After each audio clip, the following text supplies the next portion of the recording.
ఎప్పటికప్పుడు తాజా వార్తలను అందిస్తున్న జీకే న్యూస్ కు స్వాగతం.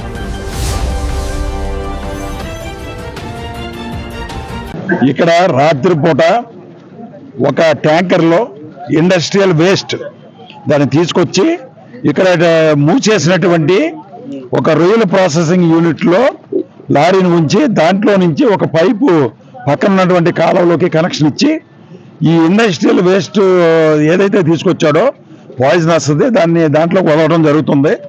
రాత్రి దీన్ని అంతా చూసిన తర్వాత స్థానికులు దాన్ని ఆఫ్ చేయటం, మాకు కూడా చెప్పడం, మేము ఇమీడియట్గా రెస్పాండ్ అయ్యి నా సిబ్బందిని కూడా నేను పంపడం జరిగింది. ఫోన్ 1 గంటకు నాకు ఫోన్ వచ్చింది. నేను ఇమీడియట్గా రిసీవ్ చేసుకుని మన నైట్ ఇన్ఛార్జిని పంపించడం జరిగింది. లారీ ఇక్కడే ఉంది, తాళాలు అయ్యి మేము హ్యాండ్ ఓవర్ చేసుకున్నాం. ఆ విధంగా జరిగింది. అయితే వీళ్ళ ఆరోపణలు ఏంటంటే ఈ విధంగా ఇండస్ట్రియల్ వేస్ట్ ఇది తీసుకొచ్చి ఇక్కడ ఇలాగ కాలువలోకి కాలువ ద్వారా సముద్రంలోకి వదలటం వల్ల మత్స్య సంపద అంతా కూడా అది దెబ్బతింటుంది. చేపలన్నీ చనిపోతున్నాయి. ఇటీవల చాలా ఈ చేప పిల్లలన్నింటినీ కూడా మత్స్య సంపదను పెంచడానికి సముద్రంలోకి వదలడం జరిగింది. ఈ విధంగా ఈ వేస్ట్ ఇండస్ట్రియల్ వేస్ట్ అంతా వచ్చి ఉంటే ఇది అంతా కలుషితం అవుతుంది అనేటటువంటి ఆరోపణలు చేశారు. దానికి సంబంధించి వీళ్ళు కొద్దిగా ఆందోళన చేశారు. ఈ యొక్క పోర్టు రోడ్డు ఇది హైవే ఇది, దీంట్లో కొద్దిగా లారీలు అవి ఆఫ్ చేయడం జరిగింది. నేను వచ్చిన వెంటనే చెప్పడం జరిగింది, చట్ట ప్రకారం ఎవరు తప్పు చేస్తే వాళ్ళు శిక్షార్హులు అవుతారు. చట్ట ప్రకారం చేయకూడని పని చేయకూడదు, చేయవలసిన పనే చేయాలని చెప్పడం జరిగింది. సో దాని మీద ఈ ట్రాఫిక్ అంతా కూడా ఇప్పుడు దాన్ని క్లియర్ చేయడం జరిగింది. వాళ్ళు పంపించేస్తున్నారు, చెప్తే విన్నారు, పంపించేస్తున్నాం. లారీలు ఆపితే లారీలు రిలీజ్ చేసాం. ట్రాఫిక్ అబ్స్ట్రక్షన్గా పెట్టినటువంటి అవన్నీ మోటార్ సైకిల్స్ ఇవన్నీ తీసాం. అయితే దీనికి సంబంధించి మా పొల్యూషన్ బోర్డు వాళ్ళు వచ్చారు, తర్వాత ఫిషరీస్ డిపార్ట్మెంట్ వచ్చారు. పొల్యూషన్ బోర్డుకి దాని యొక్క శాంపుల్ కలెక్ట్ చేసి అవి ల్యాబ్కు పంపించి అది ఏ రకమైనటువంటి విష పదార్థాలు ఇది ఎక్కడి నుంచి వస్తుందో తెలుసుకోవాల్సిన అవసరం ఉంది. అదేవిధంగా మాకు కూడా ఒక కంప్లైంట్ ఇమ్మన్నాం. మా కంప్లైంట్ ఇస్తే ఇది పబ్లిక్ సేఫ్టీ ప్రజారోగ్యానికి భంగం కలిగించేటటువంటిది ఏదైనా ఉందా, ఒకవేళ ఉంటే దాని కోణంలో ఏంటన్న దాని ప్రకారం మేము చట్ట ప్రకారం మాకు ఏ పరిధిలోకి వస్తుందో చూసి దాని ప్రకారం కేసు కట్టి వాళ్ళ మీద కూడా మేము చర్యలు తీసుకుంటామని చెప్తున్నాం. ఇక్కడ ఏం లేదు, ఇదంతా అనాథరైజ్ రొయ్యల ప్రాసెసింగ్ యూనిట్. దిస్ ఈజ్ రొయ్యలు మూసివేసినటువంటి రొయ్యల ప్రాసెసింగ్ యూనిట్ లో ఇతను చేస్తున్నాడు. ఇతను అసలు ఎవరో, ఎక్కడికి ఎందుకు తెచ్చాడు, ఇదంతా కూడా దర్యాప్తులో తేలవలసి ఉంది. ఈ లారీ ఎక్కడి నుంచి వచ్చింది, ఈ లారీ ఓనర్ ఎవరో, ఈ రొయ్యల పరిశ్రమను లీజుకు తీసుకున్న అతను ఎవరో, ఈ లారీ ఓనర్కి రొయ్యల పరిశ్రమ లీజు తీసుకున్న అతనికి ఏంటి సంబంధం, అదే విధంగా ఈ ఇండస్ట్రియల్ వేస్ట్ వస్తుంది, ఇది అసలు ఎక్కడి నుంచి వస్తుంది, ఆ వేస్ట్ పంపించే అతనికనే ఈ రొయ్యల ప్రాసెసింగ్ లీజు తీసుకునే అతనికి ఏంటి సంబంధం, ఇవన్నీ కూడా దర్యాప్తులో తేలవలసి ఉన్నాయి. ముందు కంప్లైంట్లు తీసుకుని ఏ సెక్షన్ ప్రకారం వస్తాయో కేసులు నమోదు చేసి తర్వాత దీని మీద పరిష్కారం ఉంటుంది. నమస్తే అండి, నా పేరు శివకిషోర్ అండి, ఆపర్పేట జనసేన నాయకులు అండి. మేము ఈ ఇక్కడ వేస్ట్ వాటర్ వదిలేస్తున్నారండి. మాకు 2 సంవత్సరాల నుంచి అవగాహన ఉంది, కానీ ఏంటంటే మేము వెళ్ళేటప్పటికి దాటేస్తున్నారు, దొరుకుతలేదండి 2 సంవత్సరాల నుంచి కూడా. కానీ మా వారం రోజుల నుంచి దీని మీద ఒక గస్తీ కింద పెట్టి చూసుకుంటూ రోజు చూసుకుంటూ వచ్చి రాత్రి 10:45కి వచ్చేటప్పుడు ట్యాంకర్ ఉందండి, లోపల ట్యాంకర్ ఉందని చెప్పేసి ఇక్కడ సెక్యూరిటీ గార్డుని తీయమంటే నేను తీయను, మా ఓనర్కి చెప్పుకుంటా, మా ఓనర్తో మాట్లాడుకోండి అని వాళ్ళ ఓనర్ గారి నెంబర్ ఇచ్చారండి. వాళ్ళ ఓనర్ గారి నెంబర్ ఇస్తే వాళ్ళ ఓనర్ గారితో మేము మాట్లాడుతుంటే నువ్వెవరవయ్యా, నీకు సమాధానం చెప్పాల్సిన పని ఏముంది, మీకు అసలు మీకేం సంబంధం అని చెప్పేసి ఓనర్ అండి, ఆయన పేరు శ్రీనివాస్ అండి. ఆయన ఫోన్ చేసి పొద్దున వస్తాను, పొద్దున రండి మీరు అని అన్నారండి. పొద్దున నైట్ ప్రసాద్ మన అందరికి ఫోన్ చేసి కొంతమందికి రమ్మని క్లియరెన్స్ ఇచ్చుకుని పోలీస్ కానిస్టేబుల్ దగ్గర స్టేషన్కి వెళ్ళి స్టేషన్లో కంప్లైంట్ ఇచ్చి మేము వచ్చామండి. అక్కడ పొద్దున్న రాత్రి 10:45 జరిగిన సంఘటనకి ఇప్పటి వరకు రాలేదండి. ఈ కెమికల్ వాటర్ వదిలేసి ఏ పిల్లలకి శ్వాస సంబంధించిన వ్యాధులు, ముసలి వాళ్ళకేమో ఊపిరి తీసుకునే ఇబ్బంది, ఊపిరితిత్తుల ఇబ్బంది, అనారోగ్యాలు ఈ కెమికల్ వాటర్ వల్ల అన్ని మా మత్స్యకారులందరికీ కూడా చాలా ఇబ్బంది అయిపోతుంది. వేటకి వెళ్ళడానికి కూడా రూపాయి దొరుకుతలేదండి. వెళ్ళినా సరే వేట అంతా మొత్తం కింద మత్స్య సంపద అంతా చచ్చిపోతుందండి. ఎందుకంటే మత్స్య సంపద చచ్చిపోయి మొన్న 1 పిల్లలు వదిలేదండి ప్రపంచ మత్స్యకారుల దినోత్సవం వల్ల. ఆ పిల్లల కంటే ఎన్న చచ్చిపోయినాయండి. దీన్ని ఎవరు పట్టించుకుంటున్నారు, ఎవరు తెలియట్లేదండి. మేము ఇప్పుడు మాకు పబ్లిక్ గా మాకు తెలిసింది కాబట్టి మేము ప్రజాప్రతినిధుల్ని, పొల్యూషన్ డిపార్ట్మెంట్, పోలీసు వారిని అందరినీ సహకరించి ఎమ్మెల్యే గారు కూడా చెప్పి దీని మీద యాక్షన్ తీసుకోవాల్సిందిగా కోరుతున్నాం. డిపార్ట్మెంట్ కి మీరు ఏమన్నా కంప్లైంట్ ఇచ్చారు? ఇంతకు ముందు పూర్తిగా ఆధారాలు లేవు కదండి, మామూలుగా చెప్పగలుగుతున్నాం. ఇక్కడ మనకి పొల్యూషన్ కంట్రోల్ బోర్డు వాళ్ళతో మాట్లాడడం జరిగింది. అదేవిధంగా సిఏ గారితో ఏమంటారు కాలుష్యమైనటువంటిది తీసుకొచ్చి ఇక్కడ ట్యాంకర్ల ద్వారా కాలువలో కలపడం ద్వారా చేపలు చనిపోయాయని విషయం మీద ఇష్యూ జరుగుతుందని చెప్పి నాకు కలెక్టర్ గారి నుంచి ఫోన్ వచ్చి వెళ్ళమంటే నేను రావడం జరిగింది. అదేవిధంగా పొల్యూషన్ కంట్రోల్ బోర్డు వాళ్ళు వచ్చారు. ఇక్కడ మేము ఎవరైతే ఈ ప్రెమిసెస్ వాళ్ళని కూడా ఖచ్చితంగా ఎంక్వైరీ చేస్తాము. అదేవిధంగా శాంపిల్స్ తీసుకుని పొల్యూషన్ కంట్రోల్ బోర్డు వాళ్ళు ఇచ్చినటువంటి రిపోర్ట్ని బట్టి ఎవరైతే ఇందులో నిర్ధారణ అయితే కనుక ఇది కాలుష్య పదార్థం ఇలా కలుపుతున్నారని ఖచ్చితంగా వాళ్ళ మీద యాక్షన్ తీసుకోవడం జరుగుతుంది. ఇవన్నీ కూడా నేను కలెక్టర్ గారికి రిపోర్ట్ చేస్తాను. 2 సంవత్సరాల నుంచి జరుగుతుంది కదా మేడం, తర్వాత ఇప్పుడు అన్ని పరిగణలోకి కేసులు పెడతారండి. దాని సెక్షన్స్ ఉంటాయి, పోలీసు వారు చూసుకుంటారు. అది మేమైతే ఖచ్చితంగా రిపోర్ట్ చేస్తాం. అందరికీ నమస్కారం. నా పేరు కరుణాకర్రావు, అసిస్టెంట్ డైరెక్టర్ ఫిషరీస్. ఇప్పుడు మా డిప్యూటీ డైరెక్టర్ గారు ఇక్కడ ఒక లారీని పట్టుకున్నామని అది ఒకసారి ఇన్స్పెక్షన్ చేసి మన అన్నారు. వెంటనే రావడం జరిగింది. అయితే ఇక్కడ ఇదివరకు ఇక్కడ రొయ్యల కంపెనీ ఉండేదని రొయ్యలు ఎక్స్పోర్ట్ చేసేవారిని హెడ్ ఆన్ తీసుకొచ్చేసి హెడ్లెస్ చేసి దాన్ని ఎక్స్పోర్ట్ చేసేవాళ్ళు. అయితే ప్రస్తుతం ఇది రన్నింగ్ అవ్వట్లేదు.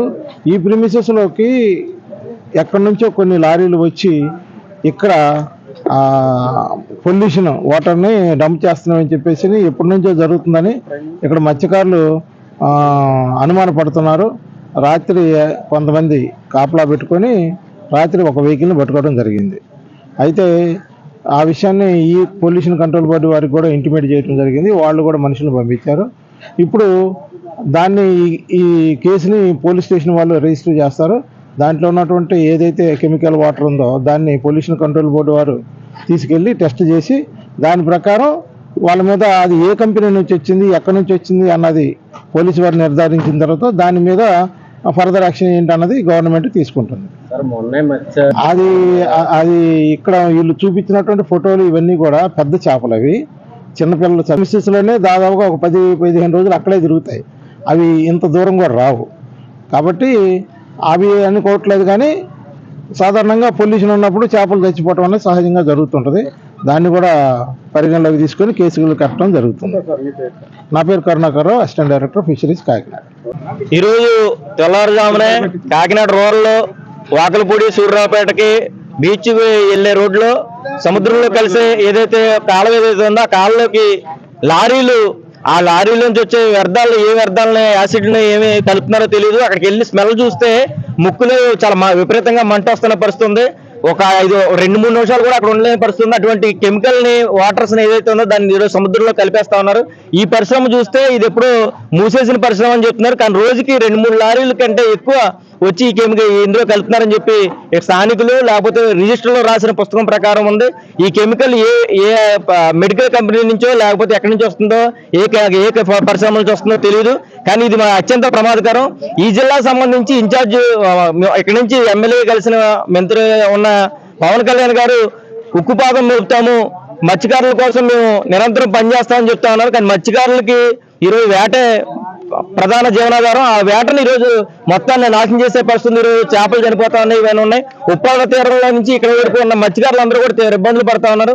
అటువంటి పరిస్థితుల్లో ఉన్న ఇటువంటి కెమికల్స్ ని కలిపే దాంట్లో అధికారులు, పొల్యూషన్ ఆఫీసర్లు, పోలీసులు లేకపోతే ఇతర రెవెన్యూ అధికారులు కనీసం పర్యవేక్షణ లేకుండానే జరుగుతుందనేది కూడా ఒకసారి ఆలోచించాలి. 2-3 ఏళ్ల నుంచి రిజిస్టర్ బుక్ చూస్తే 2-3 ఏళ్ల నుంచి అది రిజిస్టర్ లో రాసి ఉన్నాయి. అంటే ఇంత దారుణంగా మత్స్యకారుల జీవనోపాధిని కొట్టడం కోసం చేసే ఈ పరిశ్రమ ఇది అత్యంత ప్రమాదకరం. మత్స్యకారులే కాదు, ఈరోజు అనేక మంది టూరిజం పేరుతో బీచ్ కి అనేక వేల మంది వస్తా ఉన్నారు. అటువంటి వచ్చి చిన్నపిల్లలు, పెద్దవాళ్ళు వీళ్ళందరూ కూడా సముద్రంలో దిగిన తర్వాత ఆ వాటర్ కునేనా నీళ్ళు లోపలికి వెళ్ళిన తర్వాత అత్యంత ప్రమాదకరంగా మనుషులు చనిపోతున్నారు. ఇటువంటి అన్నిటికీ కారణమైన ఇటువంటి లారీని సీజ్ చేయడమే కాదు, ప్రభుత్వం పూర్తి స్థాయిలో విచారణ జరపాలి. డిప్యూటీ సీఎం గారు వచ్చి ఈ ప్రాంతాన్ని పర్యటించి ఇక్కడున్న ఏమేం జరుగుతున్నాయి, మిగిలిన పరిశ్రమలు కూడా నీరు చూస్తూ ఉంటే అన్ని కూడా విపరీతమైన నల్ల రంగులో నీళ్ళు వస్తా ఉన్నాయి, బ్లాక్ కలర్ లో. అటువంటి వాటిని అన్నిటిని పరిష్కరించాలని అనుకుంటే పొల్యూషన్ అధికారులు, ఇతర అధికారులు కూడా గ్రౌండ్ లెవెల్లో అన్ని పరిశ్రమలను పర్యటించి ఏం జరుగుతుంది, కెమికల్స్ వ్యర్థాలు ఎలా వదులుతున్నారనే దాన్ని పూర్తి విచారణ జరిపి చేయాలని చెప్పి, ఆ విధంగా ఈ జిల్లా ప్రజావాసుల్ని, మత్స్యకారుల్ని కాపాడే విధంగా చర్యలు తీసుకోవాలని చెప్పి మేము డిమాండ్ చేస్తాను. నా పేరు టి రాజా, CATU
కలవట్టు దగ్గరే పక్కనే చిన్న పొలం ఉన్నది. పక్కన లోపల నుంచి పైకి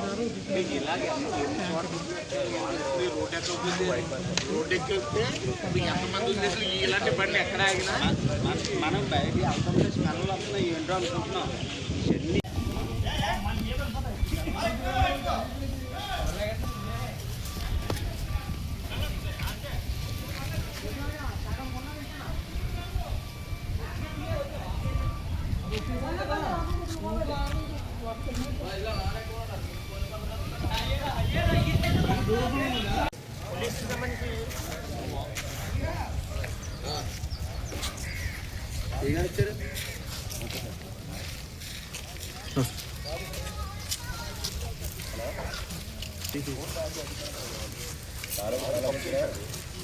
మీరు తప్పు చేస్తే ఎవరైనా ఉంటే ఇందులోనే రోడ్డు ఆపేస్తారు. మీకు ఎవరు ఇచ్చారు? రోడ్డు ఎందుకు ఆపుతున్నారు? ఎక్కువ మాట్లాడక ఎక్కువ మాట్లాడక ఏం మాట్లాడుతున్నా ఎక్కువ మాట్లాడక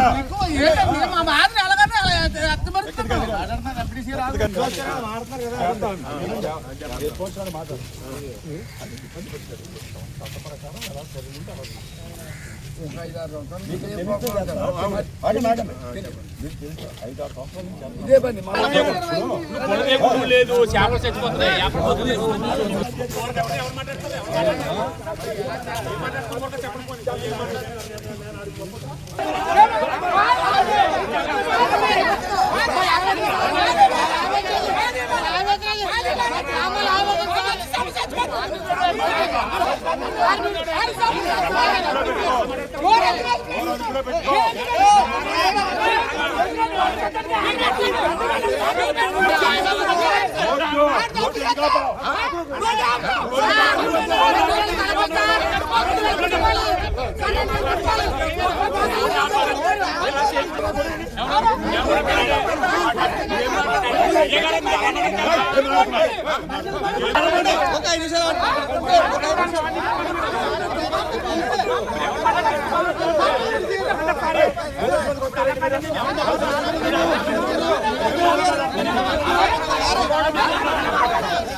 పొల్యూషన్ కంట్రోల్ వాళ్ళు చేయవలసిన పని ఏంటంటే శాంపిల్ కలెక్ట్ చేసి చేస్తారు.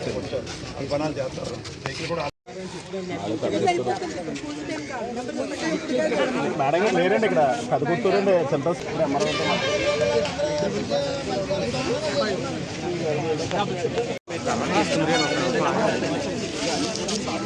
అన్నా సార్ చేయి అన్నా జరగమని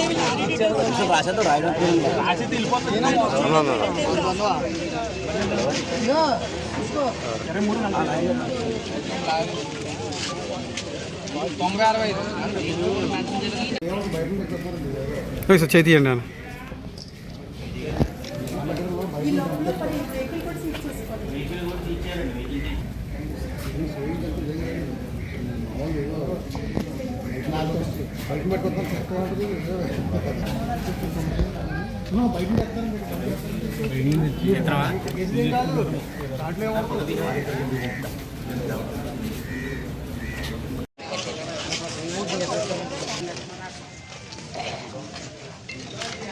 పొల్యూషన్ కంట్రోల్ బోర్డు నుంచి ఎవరు వచ్చారు? అమ్మాయి మొబైల్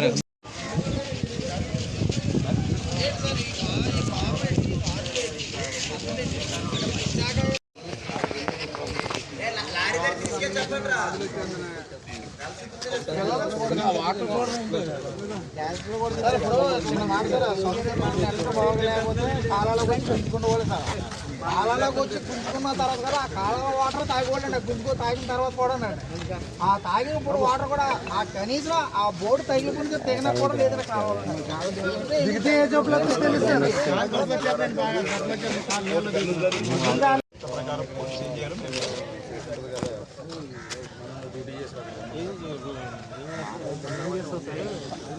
ముందు సీజ్ చేస్తారు ముందు సీజ్ చేసి ఆ తర్వాత దాంట్లో ఉన్న కెమికల్ ఎక్కడి నుంచి వచ్చింది ఏంటంటే చేయండి, మీ పని మీరు చేయండి. ఓనర్ గారు ఎవరు ఆడు మేము